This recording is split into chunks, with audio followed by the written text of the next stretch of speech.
रकमेने कुणाचा प्राण वाचतो तर कुणाचं आयुष्य पुन्हा हसतं. रक्तदान.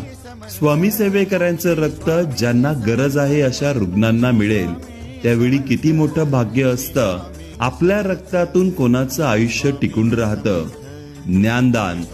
ज्या माध्यमातून हजारो मुलांना योग्य शिक्षण, संस्कार आणि दिशा मिळते, हे दानाचे सर्वात मोठे स्वरूप आहे.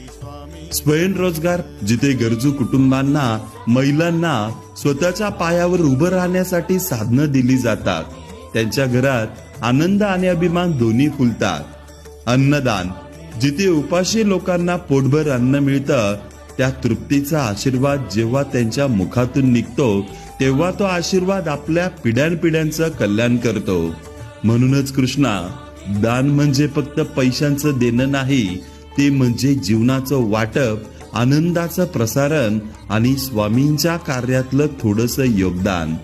त्या क्षणी तुझ्या पैशातून उमटतो तो आशीर्वाद जो 42 पिढ्यांचा उद्धार करतो आणि तुला स्वामींच्या सेवेचा भाग बनवतो.